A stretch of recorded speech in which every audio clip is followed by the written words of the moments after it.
Olá, hoje vamos estudar um pouco sobre sistemas de produção em bovinos de corte. Me chamo Rodrigo Rossi e sou o professor do IFTM Campus Uberlândia. Caso tenha dúvida, pare, volte e assista novamente. E se a dúvida persistir, envie uma mensagem no mural de nossa sala de aula virtual.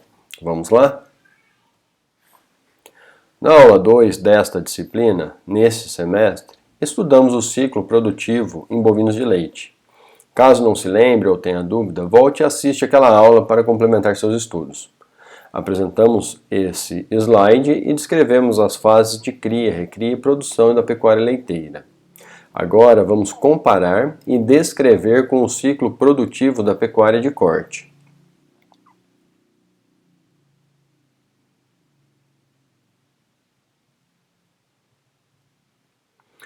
Como você pode observar, o ciclo é bastante semelhante. Ele possui uma fase de cria composta pela maternidade, aleitamento, desmama e reprodução. Também possui uma fase de recria, como nos bovinos leiteiros. Porém, o que antes era chamado de produção, aqui denominamos engorda e terminação para o abate. Se antes o abate acontecia, era para regular o sistema ou era indesejado, aqui o abate é o fim do processo e denota sucesso na produção. As propriedades de corte podem se especializar apenas em desenvolver a atividade de cria, ou seja, é uma propriedade que tem como foco a venda de bezerro, seja machos ou fêmeas. Dependendo da estrutura, a reposição de matrizes pode ocorrer pelas próprias bezerras ou pela compra de novilhas de terceiros. As fazendas de cria, portanto, se caracterizam por um rebanho em que as vacas parideiras compõem a maioria do rebanho, seguido dos bezerros nascidos, vacas solteiras, aquelas que não emprenharam e, portanto, não estão com bezerro ao pé, e touros para a monta natural. Nessas propriedades, os bezerros permanecem até o desmame, que ocorre em média aos 7 meses de idade. Outras propriedades se especializam na fase de engorda e terminação. Essas propriedades compram um bezerro desmamado e buscam alcançar o peso de abate desejado pelos frigoríficos no menor tempo possível. Mas a propriedade também pode fazer o ciclo completo, ou seja, desenvolver e controlar todas as fases produtivas, como estudamos em pecuária leiteira. A seguir, vamos ver os dados de um estudo realizado em 2006, como parte de uma dissertação de mestrado. Esse estudo avaliou algumas propriedades que foram classificadas como propriedade de ciclo completo tradicional, intensivo e integrado. A propriedade de ciclo completo tradicional possuía características de solo que dificultavam a mecanização, característica essa muito comum em diversas propriedades do país que adotam esse sistema. Nesta propriedade, a reprodução de fêmeas ocorria por monta natural, e o abate dos animais ocorria acima dos 3 anos de idade. E a fonte de volumoso era quase exclusivamente o uso do campo nativo. Esse sistema é extremamente dependente da qualidade e disponibilidade do campo nativo, concentrando a sua produção basicamente no período das chuvas, já que no inverno os pastos cessam o seu crescimento, ficando pobres em energia e proteína. No campo, os animais sofrem com esta variação na disponibilidade de alimentos e ficam conhecidos como boi sanfona, engorda na chuva e emagrece no inverno. Na propriedade de ciclo completo intensivo, há a combinação e utilização de diversas tecnologias visando o aumento da produtividade nas diferentes fases do processo reprodutivo, como um todo ou em cada uma delas isoladamente. Está baseado no uso de pastagens naturais ou cultivadas, bem como na utilização de grãos e subprodutos da indústria. Por fim, a propriedade de ciclo completo integrada tem como característica especial desenvolver a prática da bovinocultura de corte integrada com o processo de lavoura. Estando entendido sobre a diferença entre as propriedades, vamos aos dados. Caso tenha ficado alguma dúvida, pare, volte e assista novamente. Se a dúvida persistir, mande sua mensagem em nossa sala de aula virtual.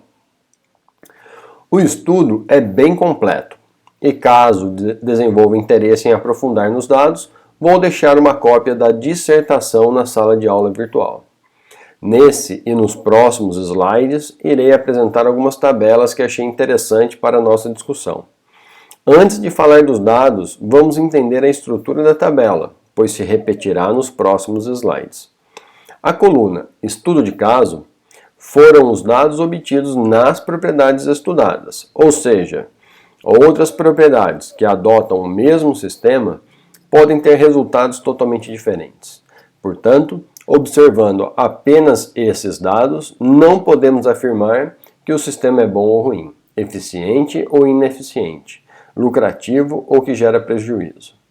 O que nos importa são as colunas de simulação, ou seja, a partir de uma propriedade, se alterarmos alguns parâmetros, podemos alcançar resultados diferentes. Na simulação 1, considerou-se um rebanho estabilizado. O que é isso?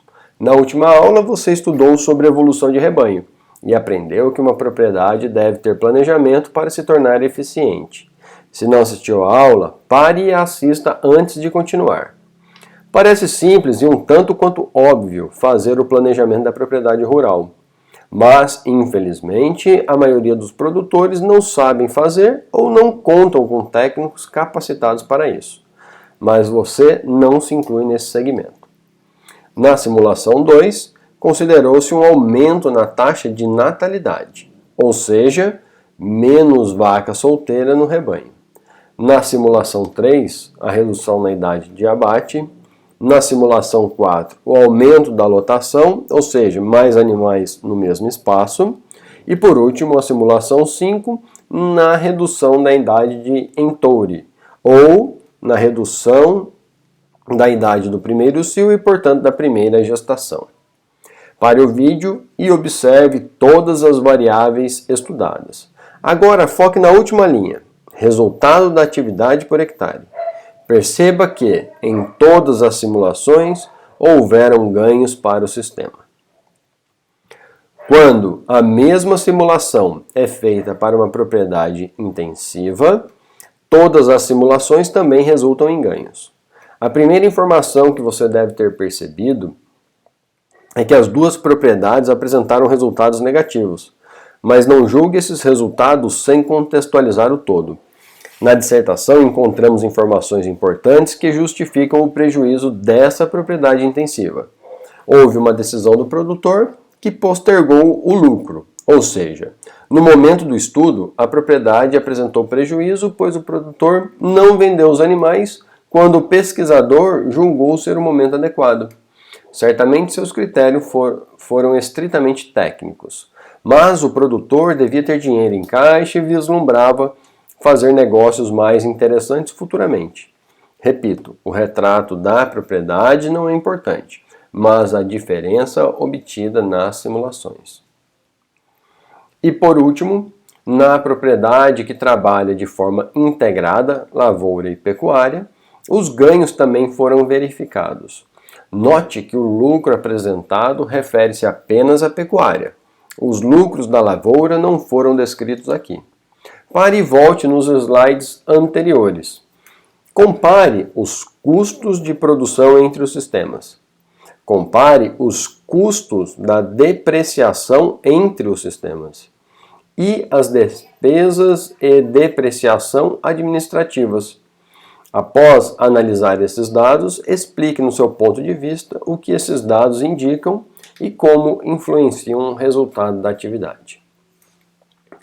Para finalizarmos, a tabela 45 desse estudo apresenta um resumo comparativo entre as diferentes simulações nos diferentes sistemas.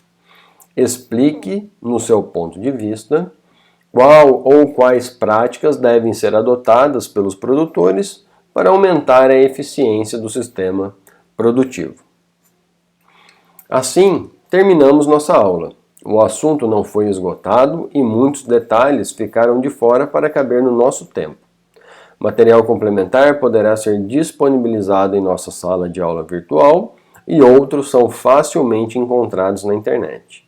A tarefa de hoje é responder as duas perguntas feitas ao longo do vídeo e enviá-las manuscritas para avaliação.